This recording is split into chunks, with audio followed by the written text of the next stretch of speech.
On my sister's wedding day, my parents told me not to show up, so I vanished from their lives. I'm Angela Rose Martinez, 28 years old, and I spent my entire life being the invisible daughter in my own family.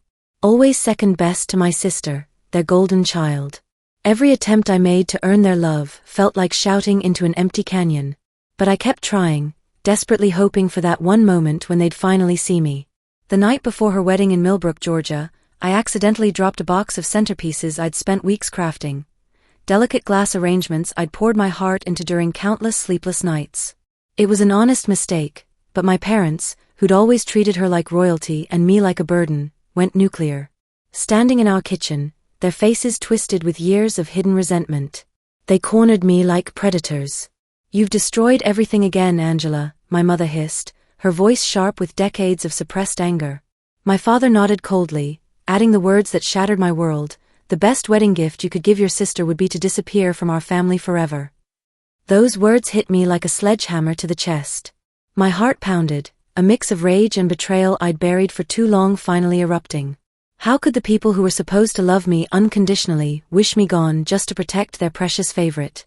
I didn't cry or beg. I grabbed my keys, walked to the door, and slammed it behind me with the force of 28 years of pain. The next day, I couldn't bear to attend. Instead, I watched through my friend's Instagram livestream, my sister radiant in her wedding dress, my parents toasting joyfully as if erasing me had completed their perfect picture. But watching that celebration without me sparked something fierce inside me. Not defeat, determination. What if their wish came true?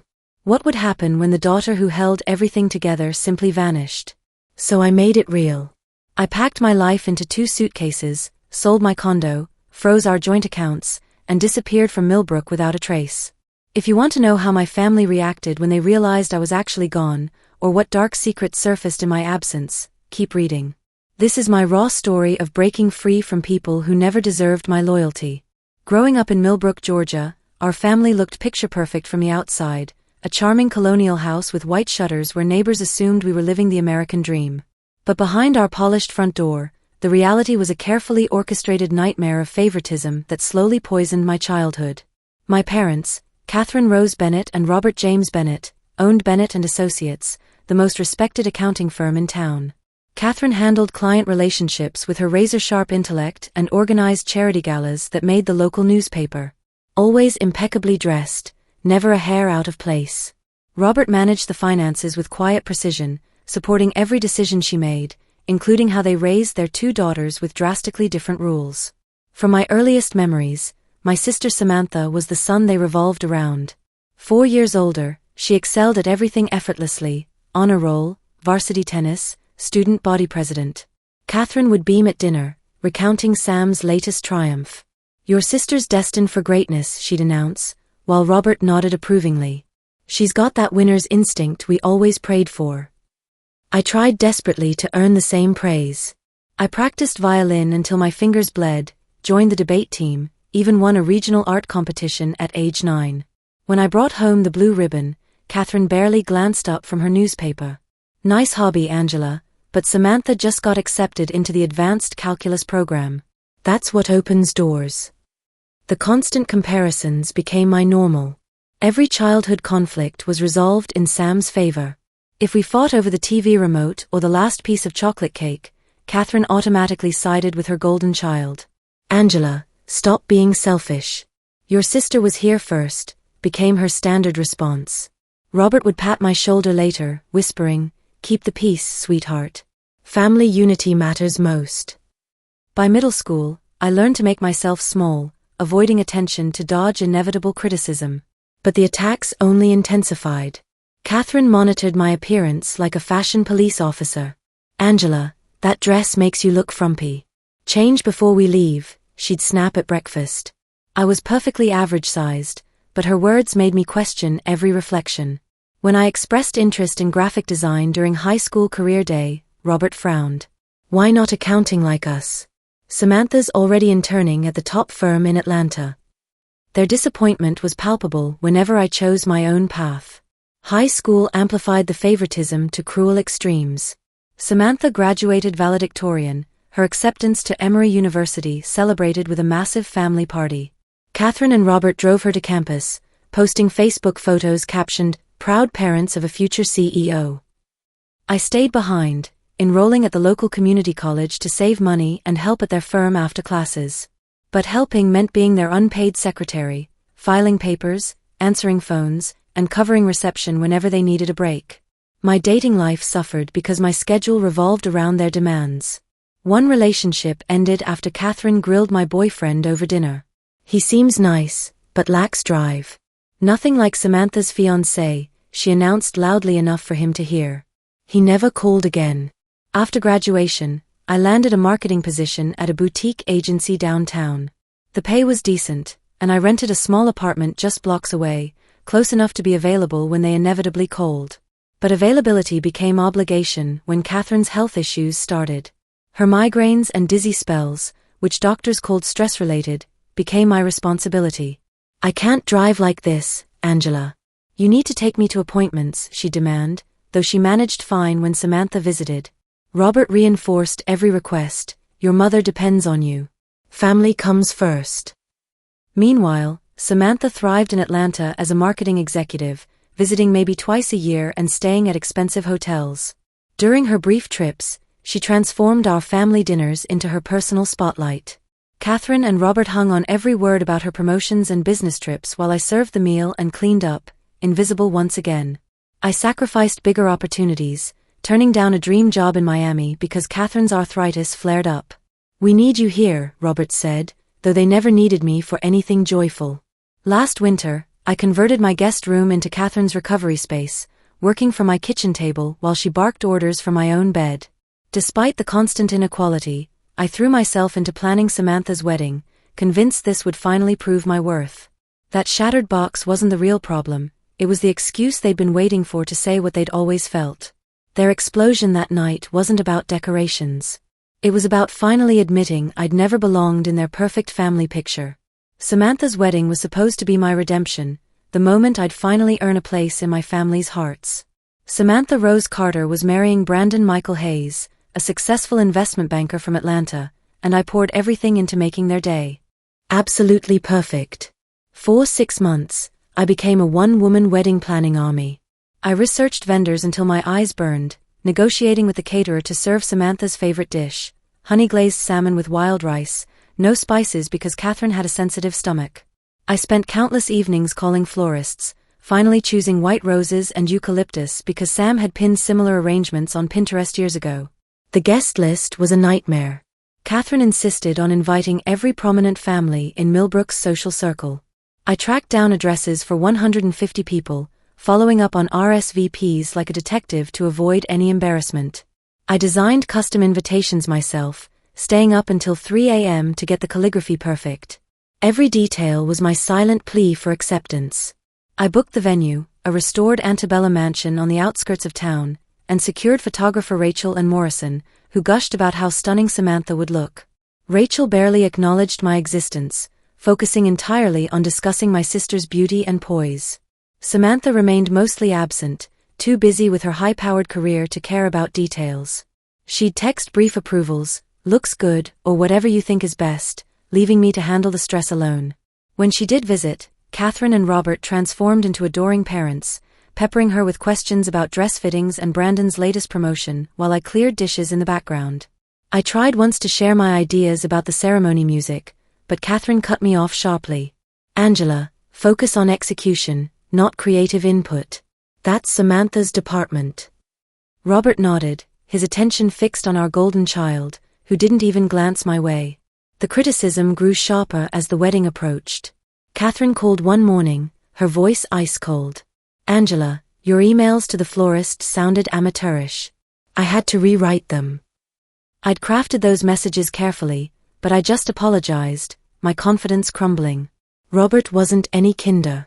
When I presented the finalized timeline, he sighed heavily. Samantha would have organized this months ago instead of scrambling at the last minute.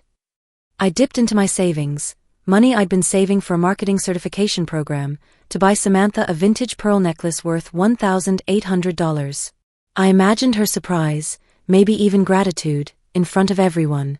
I also bought myself a modest navy dress, something Catherine couldn't call inappropriate.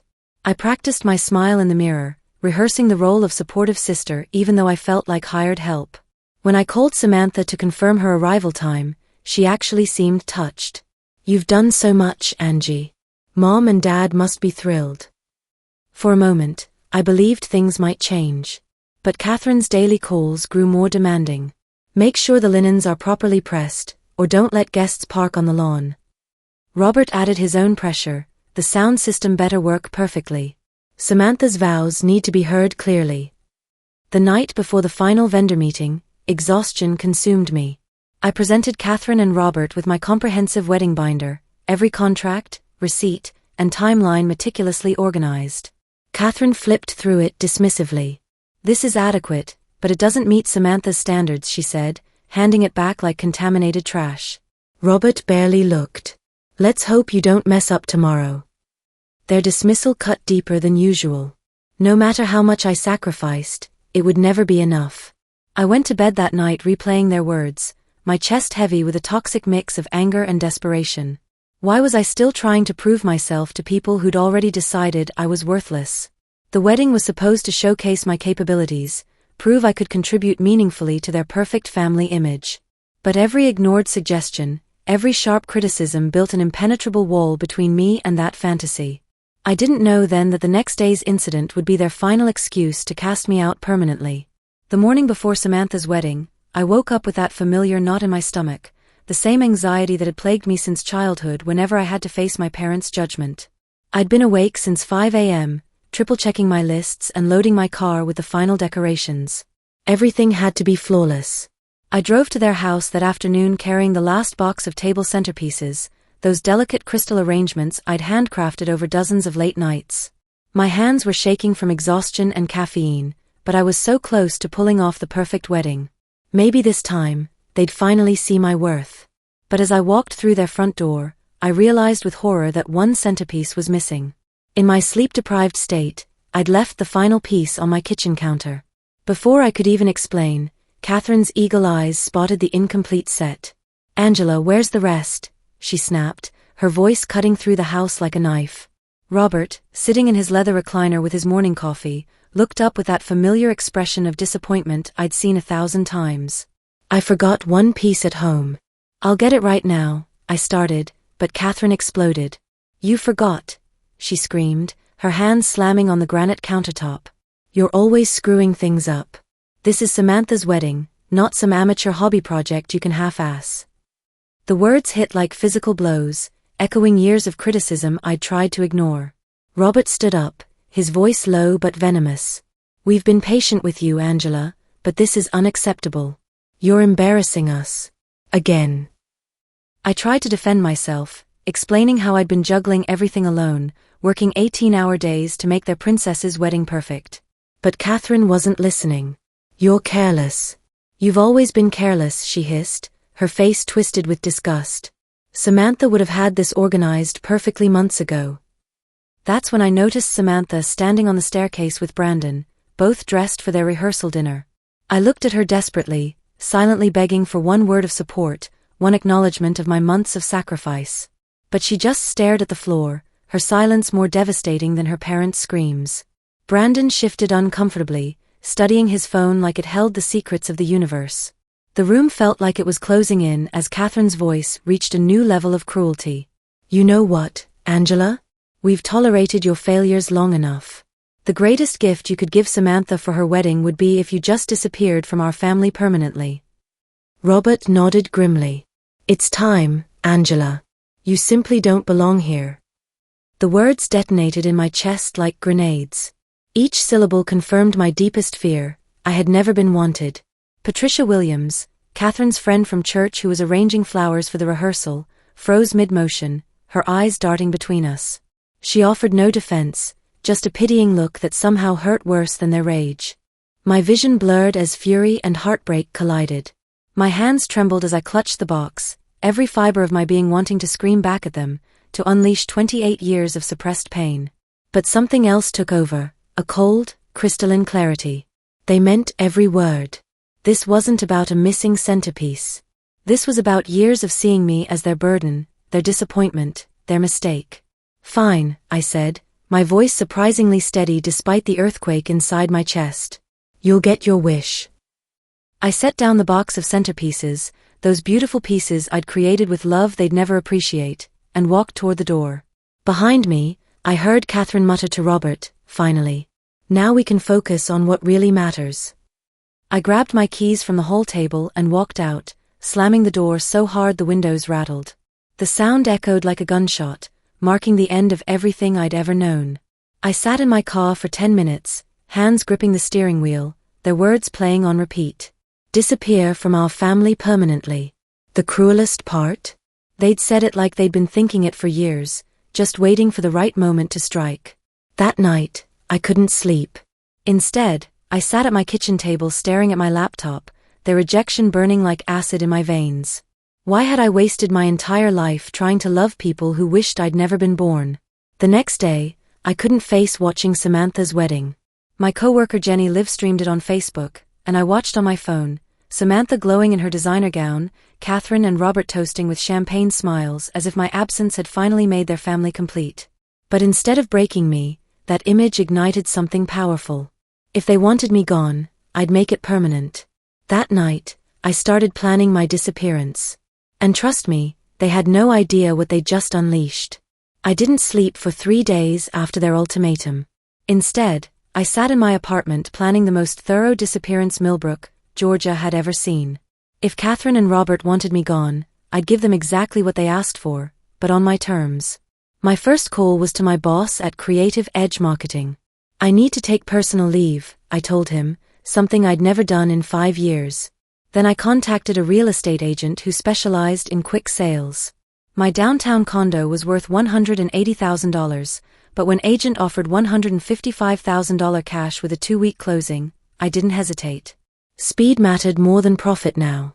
Next, I reached out to Elizabeth Thompson, a lawyer I'd met at a networking event.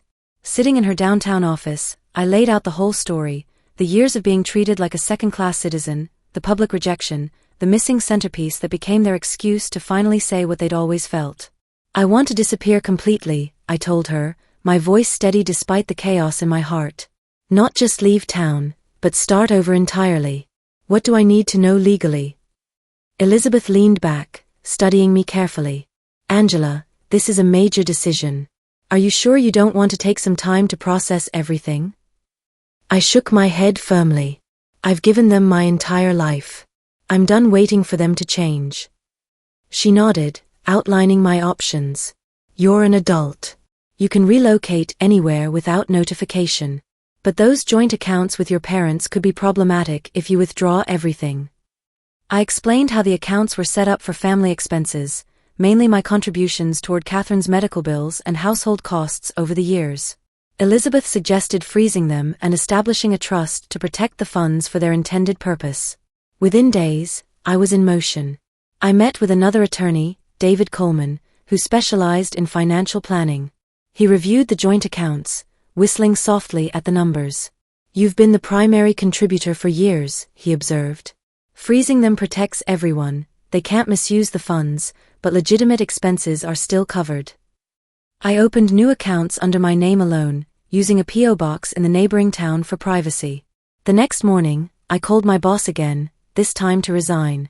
5 years at Creative Edge ended with a brief conversation and a promise to email my formal resignation. The hardest part was deciding what to take with me. My apartment held the accumulation of 28 years, furniture I'd saved for, clothes that reminded me of their criticism, books that had been my escape from their constant disappointment. I sorted everything into 3 piles: sell, donate, take. The take pile was heartbreakingly small. My laptop, 2 suitcases of clothes, my college journal, and a silver bracelet my high school art teacher had given me when I won that competition. Everything else could go, it all belonged to the old Angela anyway. Samantha texted once, "Are you okay? Haven't heard from you." I stared at the message for an hour before deleting it. Catherine and Robert's silence spoke volumes. No calls, no texts, no apparent concern for their missing daughter. As I packed, snippets of the wedding live stream replayed in my mind, Catherine's radiant smile, Robert's proud toast, Samantha's joy. They weren't celebrating a marriage, they were celebrating my absence. But with every box I sealed, I felt lighter, like I was shedding their toxic expectations one item at a time. I wasn't running away anymore. I was running towards something better, a life where my worth wasn't determined by comparison to someone else. By week's end, I'd sold my condo, frozen the accounts, and planned my escape route. Millbrook, Georgia was about to lose a daughter they'd never wanted. And I was about to discover who Angela Martinez really was when she stopped trying to be enough for people who'd never love her anyway. The question was, where does someone go when they're ready to disappear completely? I chose Sunset Bay, North Carolina almost by instinct, a small coastal town far enough from Millbrook to feel like a different planet. I'd never been there, didn't know a soul, but something about the name felt like hope. After years of living in their shadow, I was literally chasing sunlight. The drive took 18 hours, a blur of interstate highways, truck stop coffee, and playlists that drowned out the voices in my head. I paid cash for everything, gas, motels, meals, keeping my old phone turned off and buried in my glove compartment for emergencies only. Catherine texted once, "Where are you?" I didn't reply. Samantha sent a vague "hope you're safe" message from her honeymoon. Robert's silence was the loudest of all, confirming I'd made the right choice. Sunset Bay was quieter than I'd imagined, a sleepy fishing village with weathered docks and a main street lined with antique shops and seafood restaurants. The salt air hit me as soon as I rolled down my windows, and for the first time in months, I could breathe deeply. I found a rental listing for a tiny beach cottage, month to month, furnished, available immediately. It wasn't much: creaky hardwood floors, a kitchen the size of a closet, windows that stuck in the humidity. But it sat just 50 yards from the ocean, and the sound of waves felt like freedom.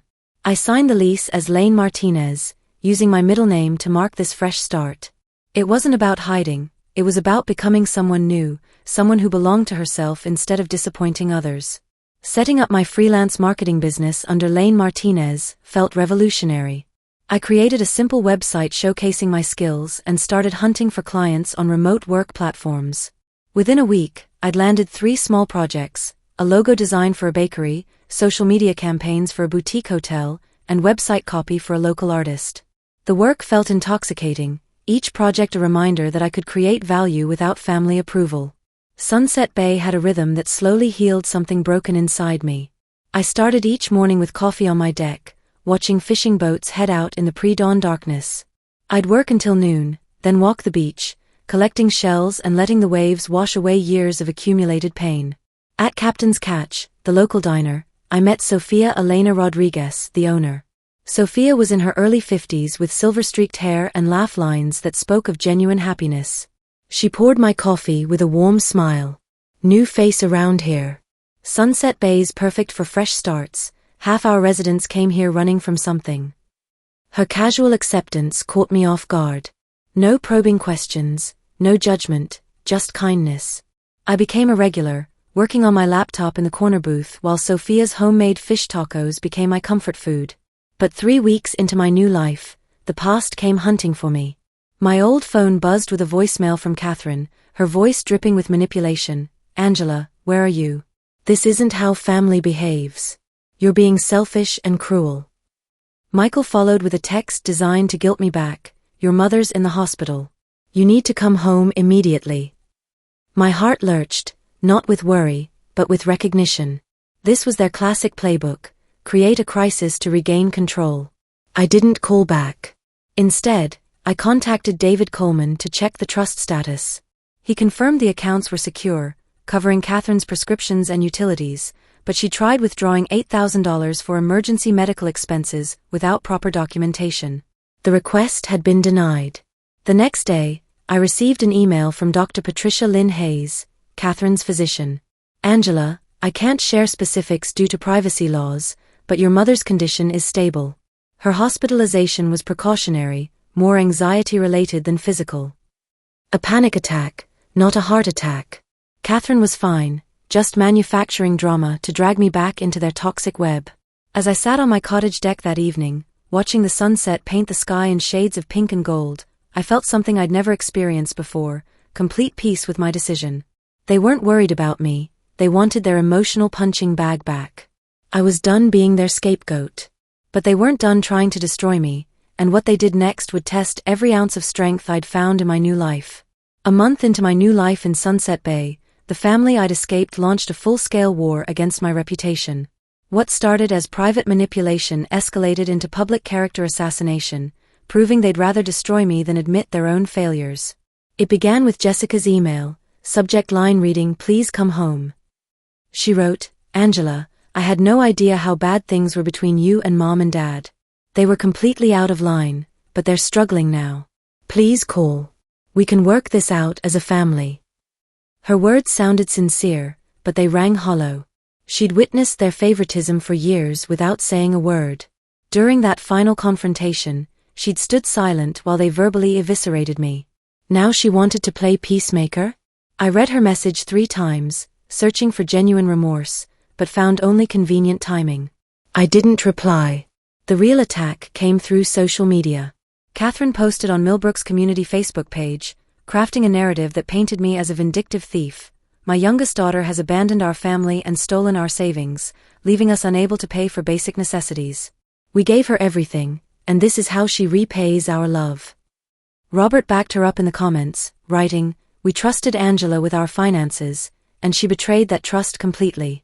We're heartbroken and struggling to understand how we raised someone so cruel." The lies were breathtaking in their audacity. The trust records clearly showed every penny was accounted for, with funds being properly distributed for their legitimate expenses. But in the court of public opinion, their version was spreading like wildfire. Local friends started messaging me, confused and concerned. My former coworker Jenny sent a screenshot with the message, "Angela, what's going on? Your mom's posting some serious accusations." The betrayal burned deeper than I'd expected. They weren't just rejecting me, they were trying to destroy any chance of me rebuilding my reputation. The Millbrook Gazette ran a small piece based on Catherine's claims, "Local Family Struggles After Daughter's Sudden Departure."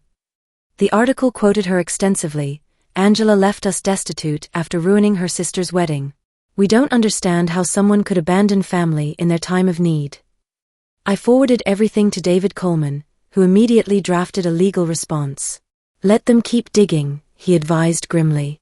"The documentation proves every claim is false. But we should consider sending a cease and desist if this escalates." At Captain's Catch, Sophia noticed my tension. "Family drama following you here?" she asked, refilling my coffee without being asked. I showed her the Facebook posts, watching her expression darken as she read. "I escaped something similar," she said quietly. "Ex-husband tried to turn our whole town against me when I left him. Claimed I was unstable, that I'd stolen from his business. Sound familiar?" Her words hit home. "What did you do?" "I stayed gone," she said firmly.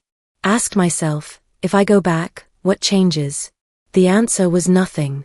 They just find new ways to tear me down." That night, I checked the trust portal David had set up. Catherine's requests were getting more desperate. $4,000 for emergency home repairs, $6,000 for medical treatments, all denied for lack of documentation. Meanwhile, the trust had faithfully paid their actual bills: electricity, water, Catherine's prescription medications.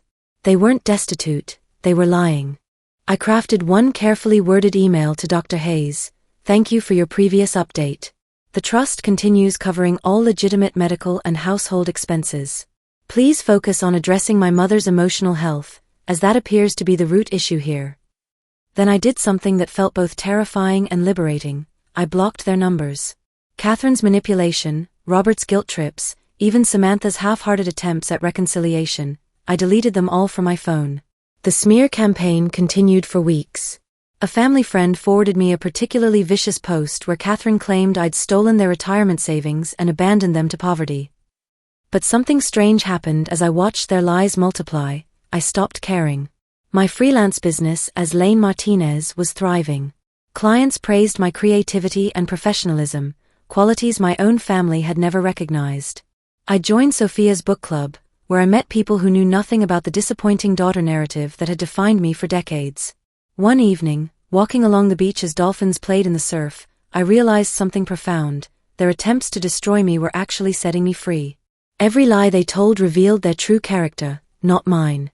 Every desperate grab for sympathy showed how hollow their perfect family image really was. I started painting again, watercolors of the sunrise over the Atlantic, scenes I'd never had time to create when my life revolved around their demands. Each brushstroke felt like reclaiming a piece of my soul they'd tried to crush. But the real revelation was coming. Because while they were busy spinning lies about my disappearance, something was unraveling back in Millbrook that would expose the truth about our perfect family once and for all. 6 months after I vanished from Millbrook, the perfect family facade Catherine and Robert had spent decades building began cracking in ways they never saw coming. The daughter they'd cast out had been the one holding their secrets together, and without me there to manage their chaos, everything started falling apart. It started with their business. Bennett and Associates had been struggling for months, but I'd been the one quietly fixing their mistakes, covering for Robert's increasing forgetfulness with client files and smoothing over Catherine's growing rudeness toward customers. Without me as their unofficial damage control, their reputation crumbled fast.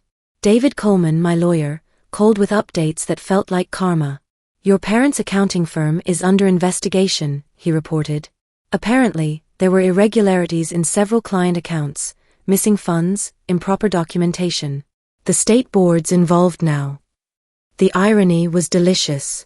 While they'd publicly accused me of theft, Robert had been quietly borrowing from client escrow accounts to cover their lavish lifestyle, the country club membership, Catherine's designer clothes, their luxury SUV payments.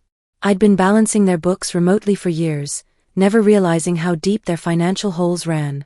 Jenny, my former coworker, sent me a local news link with barely contained glee: prominent Millbrook accounting firm under investigation for financial misconduct. The article detailed how multiple clients had discovered discrepancies, with some considering legal action. Catherine and Robert's photos accompanied the story, looking haggard and defensive. "The community's turning on them," Jenny wrote. "Everyone remembers how they treated you, and now the truth's coming out." Karen Williams told everyone at book club that she watched them scream at you about missing decorations. Said it was disgusting. But the most devastating revelation came through Sophia, who had connections throughout coastal North Carolina. She'd been quietly investigating my family's claims, using her network of small business owners to verify their story. "Your sister's marriage is in trouble," Sophia told me over coffee one morning. "My friend owns a catering company in Atlanta. Says Samantha and Brandon are already in counseling, barely 6 months after the wedding you planned." The details emerged slowly. Brandon had discovered Samantha's entitled attitude extended beyond family dynamics. She'd been demanding, dismissive of his friends, and constantly compared their lifestyle to other couples. Without me as her parents' emotional scapegoat, Samantha had become their new target for criticism, and she couldn't handle it. "Apparently, she called your parents crying last week," Sophia continued. "Said she finally understood what you went through, but by then, it was too late to fix anything." The final blow came through an unexpected source. Patricia Williams, Catherine's church friend who'd witnessed my humiliation, had grown disgusted with their behavior. She'd started telling people the real story: how I'd sacrificed years caring for Catherine, how I'd funded their lifestyle, how they destroyed me over a simple mistake. "The whole congregation's talking," Patricia reportedly told several families. "Those parents should be ashamed of themselves. That girl gave them everything, and they threw her away like garbage." David called with a legal resolution. The state investigation concluded. "Your parents are facing massive fines and potential criminal charges. Their business license has been suspended pending review. And here's the kicker: they tried to access the trust funds to pay for legal defense, claiming it was a medical emergency." I laughed out loud. "Let me guess, denied?" Denied. The trust administrator saw right through it. Meanwhile, their actual bills, utilities, Catherine's medications, basic living expenses, are all being paid as intended. They're not destitute, just facing consequences for their actions. Standing on my deck that evening, watching the sunset paint the Atlantic in brilliant oranges and purples, I felt a deep satisfaction. Not revenge, justice. They'd wished me gone, and my absence had revealed who they really were underneath their polished veneer. My freelance business was booming. I'd recently landed a contract with a major resort chain to revamp their entire digital presence. The work was challenging and fulfilling in ways my old job never was. I'd started dating a marine biologist named Carlos who thought my art was beautiful and my independence inspiring. He knew nothing about my past, only who I was becoming. A year later, I received one final message, from Samantha. Her number had changed, probably because I'd blocked the old one. The text was longer than usual. Angela, I know you probably won't read this, but I need to say I'm sorry. I should have defended you that night. I should have defended you for years. Mom and Dad's behavior was inexcusable, and I was a coward for staying silent. Brandon and I are getting divorced. Turns out I learned their toxic patterns better than I thought. I know you probably can't forgive me, but I wanted you to know, you were the strong one all along. I hope you're happy wherever you are. I read it twice, feeling a mixture of sadness and closure. Too little, too late, but at least she finally understood. I didn't reply, but I didn't delete it either. Some truths deserve to be preserved, even painful ones. Today, I'm Lane Martinez, successful freelance marketer and watercolor artist living in a cottage by the sea. I wake up every morning grateful for that night they told me to disappear. Because sometimes the cruelest rejection becomes the greatest gift, the push you needed to discover your own worth.